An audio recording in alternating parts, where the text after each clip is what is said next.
안녕하세요. 저는 강북에 살고 있는 40대 여자입니다. 제가 오늘 이렇게 사연을 올리게 된 이유는 어이없는 동서의 행동 때문입니다. 동서는 제게 형님 대우를 해주지 않고 식모 취급을 했거든요. 그렇다고 제가 동서에게 깍듯하게 형님 대우했으면 좋겠다고 바란 건 아니었어요. 그냥 사람 대 사람으로 어느 정도 예의가 있었으면 좋겠다고 생각한 게 다예요. 동서에게는 그게 그렇게 어려운 일이었을까요? 지금부터 저의 이야기를 여러분들께 들려드릴게요. 동서는 평범한 집안의 명문대에 나와 똑똑하고 영특했거든요.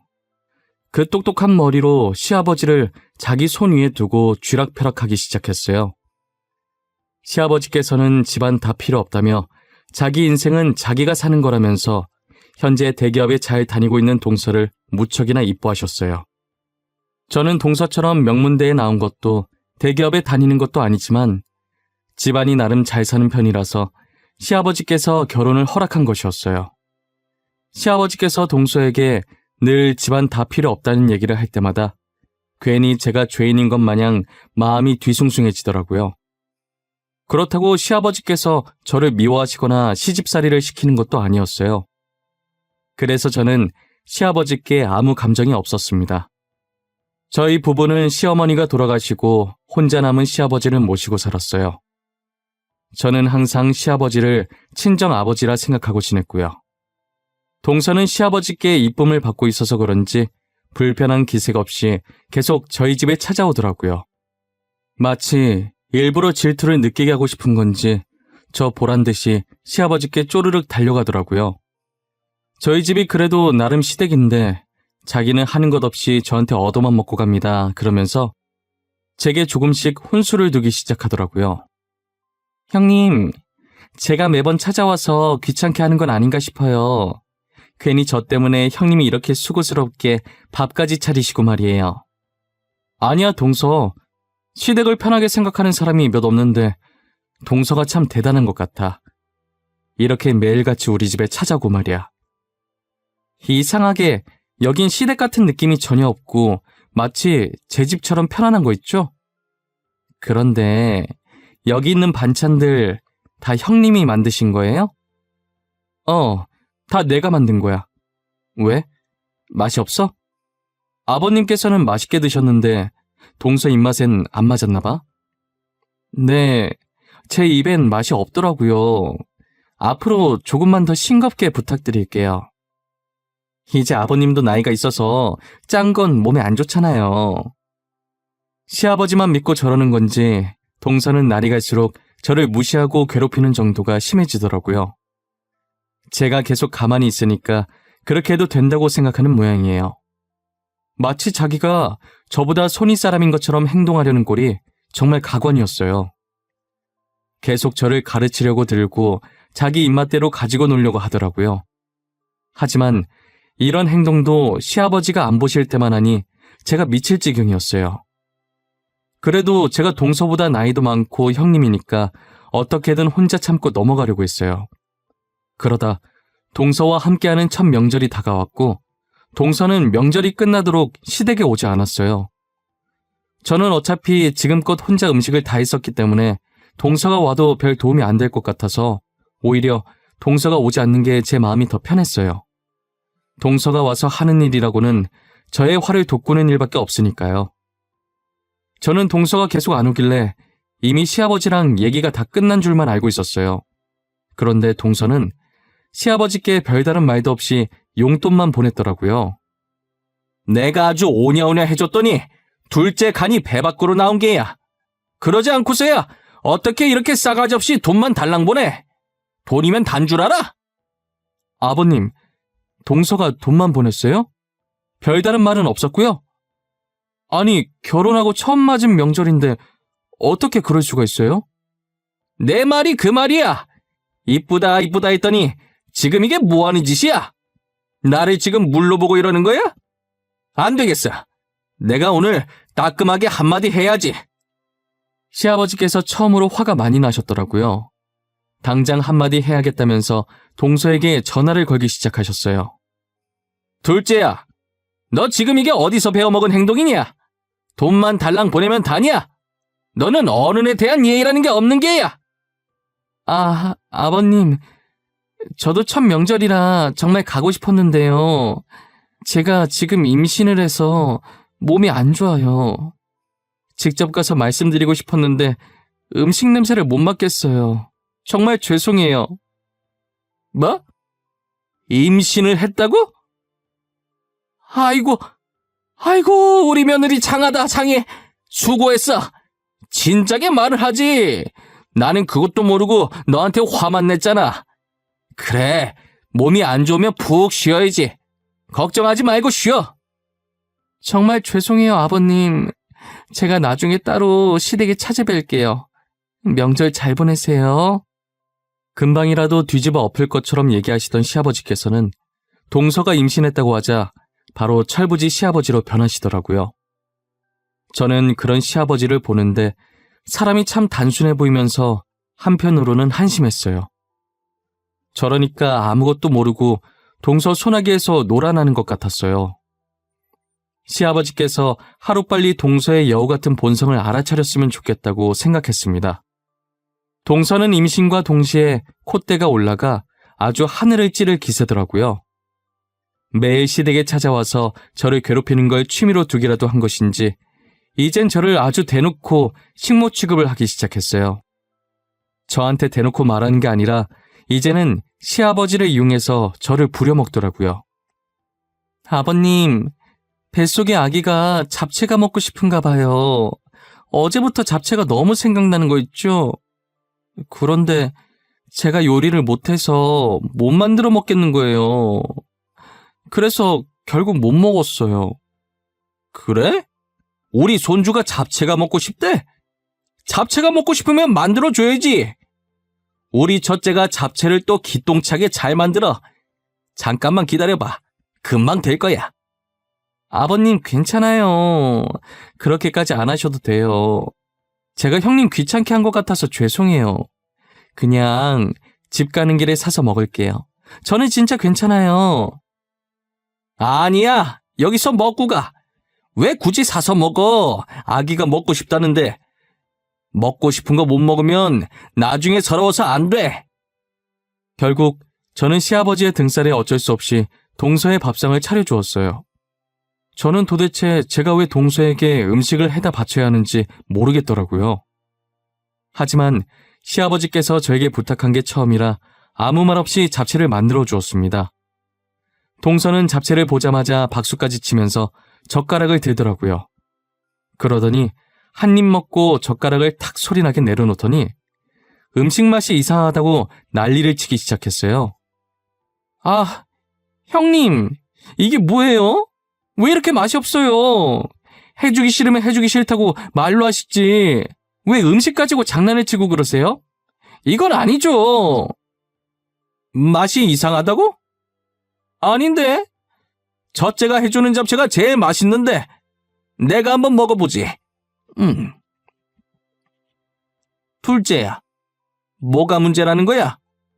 내 입에 맛만 좋은데 왜 그래? 아버님, 도대체 이게 뭐가 맛있다는 거예요? 형님 죄송한데 다시 만들어주세요. 이건 도저히 아닌 것 같으니까 제대로 만들어달라고요. 저는 평소에 싸우는 걸 별로 좋아하지 않고 어떤 일이든 그냥 조용하게 넘어가려고 하는 평화주의자예요. 그래서 웬만한 일에도 화를 잘 안 내려고 하는 성격인데 이건 도저히 화를 참을 수가 없겠는 거예요. 결국 저는 처음으로 동서에게 소리를 질렀고 동서는 울먹거리기 시작하더라고요. 동서, 진짜 해도 해도 너무한 거 아니야? 내가 동서 손아래 사람이야? 나 동서보다 나이도 많고 형님이야. 내가 왜 동서 입맛까지 맞춰줘야 해? 제가 형님한테 차려달라고 한 것도 아니었잖아요. 아버님이 차려달라고 했는데 왜 그래요? 형님이 음식 가지고 장난을 치니까 다시 해달라고 한 거죠. 제가 못할 말 했어요? 동서는 내가 계속 아무 말 안 하니까 만만하게 행동해도 된다고 생각한 거야? 좋은 게 좋은 거라고 그냥 넘어가려니까 갈수록 도가 너무 지나치네. 형님, 말 진짜 이상하게 하시네요. 제가 뭘 어쨌다고 그러세요? 제가 형님한테 뭘 어떻게 했길래 형님이 그냥 넘어갔는데요. 자, 다들 그만. 첫째야, 너가 윗사람이니 그냥 참아줘. 둘째가 지금 홀몸이 아니잖아. 둘째, 너도 지금 임신해서 많이 예민해진 것 같네. 첫째한테 그러는 거 아니야. 둘 다 여기서 그만해. 시아버지께서는 중간에 껴서 저와 동서를 말리기 바쁘셨어요. 동서는 시아버지께서 말리든 말든 끝까지 제게 달려들면서 씩씩거리더라고요. 똥이 무서워서 피하는 게 아니잖아요. 저는 그냥 똥 밟았다고 생각하고 동서를 무시했어요. 저는 상을 치우면서 동서 보고 지금은 얼굴을 보고 싶지 않으니까 집으로 돌아가라고 했어요. 동서는 안 그래도 지금 가려고 가방 들었다면서 쿵쾅거리면서 그대로 나가더라고요. 명문대 나와서 대기업 다니면 뭐하나요? 저렇게 하는 짓이 어린아이인데 말이에요. 저는 그렇게 시집살이 아닌 시집살이를 살고 있었어요. 솔직히 시아버지께서는 제게 시키시는 일이 없어서 같이 살기에 정말 괜찮았거든요. 동서만 없으면 제가 이런 고생을 안 해도 된단 말이에요. 제가 왜 동서에게 음식을 바치고 있는지 정말 알다가도 모르겠어요. 저는 언젠가 동서와 연을 끊겠다고 이를 아득바득 갈고 있었어요. 그러다 3달 후 시아버지의 행동이 조금 이상해지시더라고요. 평소에도 건망증이 살짝 있으셨지만 요즘 따라 유달리 심해지는 느낌이었어요. 저는 시아버지를 모시고 병원에 가봐야겠다는 생각이 들었어요. 남편은 중요한 프로젝트가 있어서 당분간은 회사를 뺄 수가 없어서 일단 저만 월차를 내고 시아버지를 모시고 병원에 갔습니다. 병원에 가서 검사를 받았는데 현재 치매 초기라는 진단을 받았어요.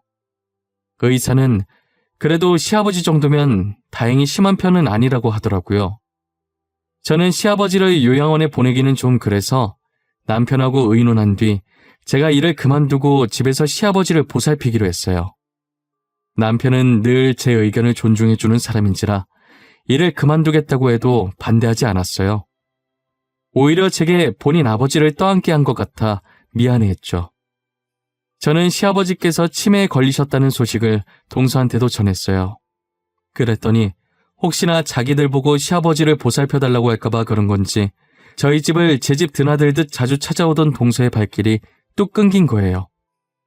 사람의 속이 어쩜 그리도 훤히 보이는지요. 동서도 그렇고 서방님도 그렇고 정말 꼴보기 싫어졌어요. 그런데 시아버지께서는 날이 갈수록 치매 증상이 심해지시더라고요.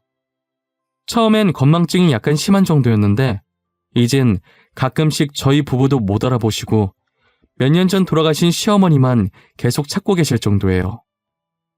정신이 오락가락하시면서 급속도로 상태가 안 좋아지는 시아버지를 더 이상 혼자 감당할 수가 없어서 어쩔 수 없이 요양원에 보내게 되었어요. 저는 틈틈이 요양보호사 공부를 했고 자격증을 취득한 뒤 시아버지께서 계신 요양원에 들어갔어요. 정신이 가끔 돌아오실 때는 시아버지께서 항상 제게 미안하다는 말씀만 하셨었어요. 첫째야, 내가 그동안 너를 챙겨주지 못해서 미안하구나. 둘째만 이뻐해서 많이 서운했을 거 나도 안다. 그래도 나를 버리지 않고 보살펴줘서 고맙구나. 무슨 말씀이세요? 제가 왜 아버님을 버려요? 며느리도 딸이나 마찬가지인데 제가 모시는 건 당연한 거죠. 아버님께 서운한 거 전혀 없어요. 그동안 살면서 구박 한 번 안 하셨잖아요. 어쩜 이렇게 다를까? 확실히 첫째는 첫째구나. 늘 내가 너한테 많이 미안하고 고마워. 둘째는 어떻게 된 게 연락 한 통이 없는지. 내가 둘째를 얼마나 이뻐했는데. 동서도 회사 다니느라 바쁠 거예요. 대기업 다니는 게 어디 쉽나요? 여유 있을 때 연락할 거예요. 조금만 기다려보세요. 아니면 제가 한번 연락해 볼까요? 아니다. 됐어. 전엔 뭐 대기업에 안 다녀서 우리 집에 자주 왔니? 이제 내가 이 모양 이 꼴이니 보기 싫은 게지. 나도 다 알고 있어. 시아버지께서는 그렇게 아끼던 동서가 자신을 찾지 않자 실망감이 크신 것 같았어요. 정말 본인의 친자식들보다 더 친딸처럼 예뻐하셨었거든요. 동서를 그리워하는 시아버지를 보니 조금 안쓰럽기도 했어요. 제가 먼저 동서에게 연락을 해볼까도 했지만 시아버지께서 극구 말리시는 바람에 연락을 하지 못했어요. 요양원에 계시면서 시아버지께서 건강검진을 받게 되셨는데 검사 결과가 꽤나 심각했어요. 아버님 뇌에 커다란 종양이 발견됐다고 하더라고요. 저는 의사에게 지금 당장 수술할 수 없냐고 물었죠. 하지만 종양의 크기가 생각보다 커서 수술을 진행할 수가 없다고 말씀하시더라고요. 살아계시는 동안 하고 싶다는 거 다 하게 해주라고 하면서요. 살 날이 얼마 남지 않은 시아버지께서는 동서를 보고 싶어 하셨어요. 저는 그 말을 듣고 곧장 동서에게 전화를 했어요. 동서 난데 오랜만이네. 아버님께서 동서 많이 보고 싶어 하셔. 평소에 아버님이 동서 많이 아끼셨잖아. 찾아오게 그러면 전화라도 한번 해드리던가 해. 네, 알겠어요. 나중에 제가 알아서 할게요. 지금 조금 바빠가지고요. 시간 날 때 전화 드리던가 할게요. 그래, 꼭 전화 줘. 아버님이 계속 동서만 찾더라. 나중에 후회하지 말고 시간 내서라도 전화 드려줘. 부탁이야.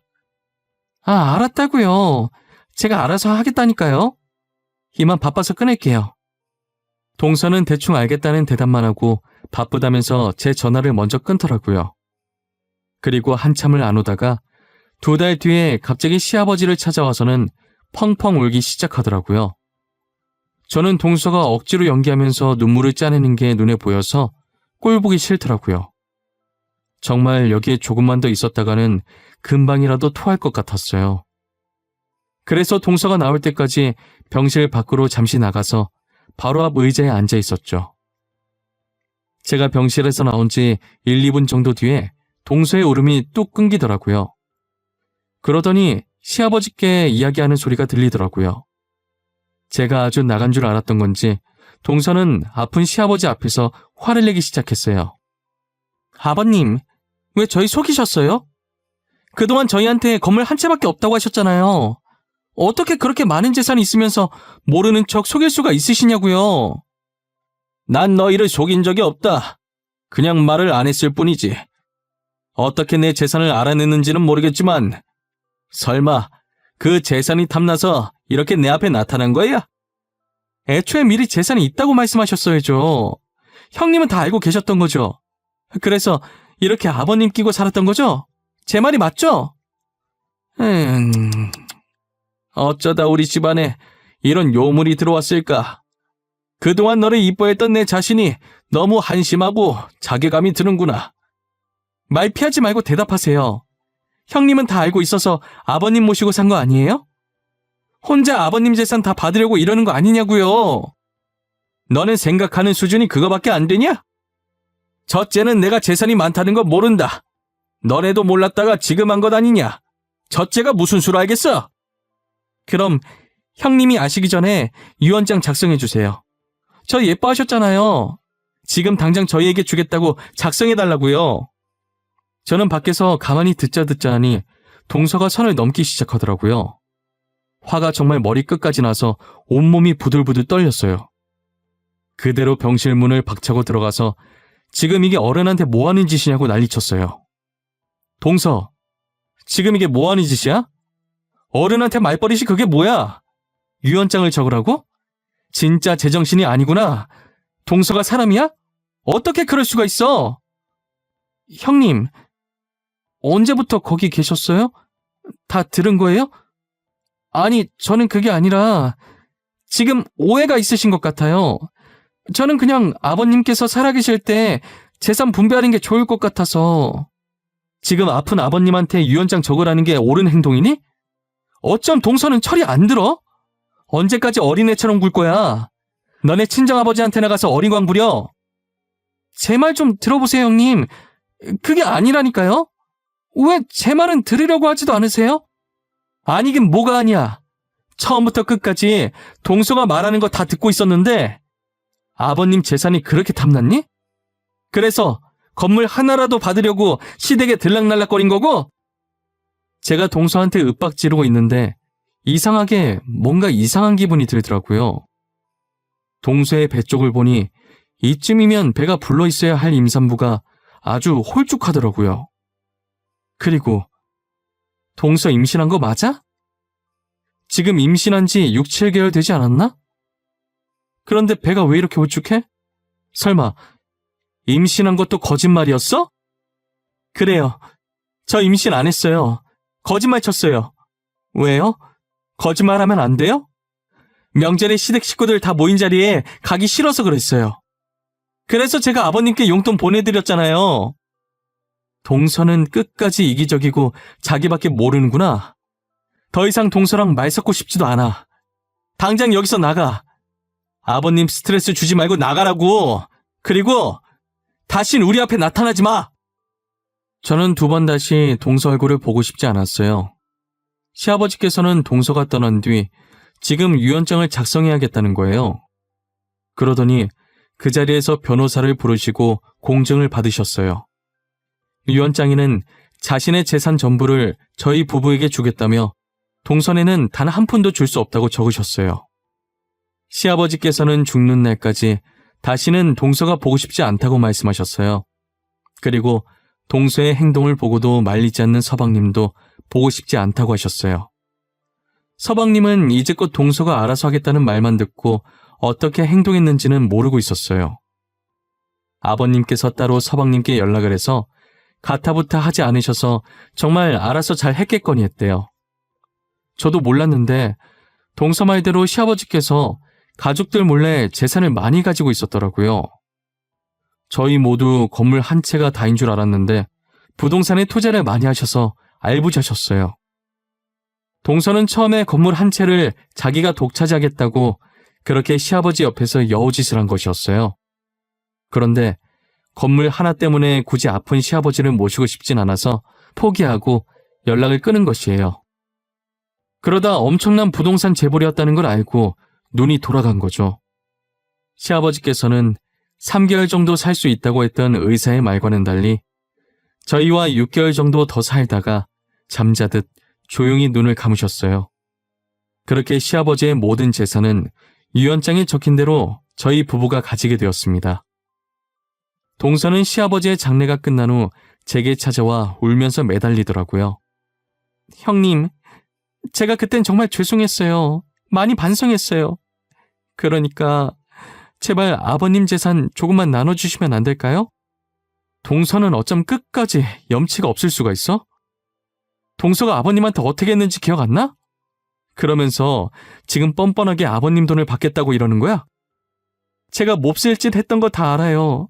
근데 저 진짜 반성 많이 했어요. 믿어주세요. 제발 사람 한 명 살리는 셈 치고 조금만 나눠주세요. 네? 형수님, 제가 집사람 많이 야단쳤어요. 저도 집사람이 아버님께 그렇게까지 했을 줄은 몰랐어요. 그래도 저는 아버지 아들인데 아무리 집사람이 잘못했어도 저한테는 얼마라도 줘야 하는 거 아니에요? 제가 봤을 땐 서방님이 제일 나빠요. 두 분이 왜 결혼했는지 잘 알겠네요. 사람은 끼리끼리 만난다더니 두 분 정말 잘 어울리세요. 평생 둘이서 오손도손 잘 사셨으면 좋겠어요. 저는 동서와 서방님께 어떤 독한 말을 해도 분이 풀리지 않았어요.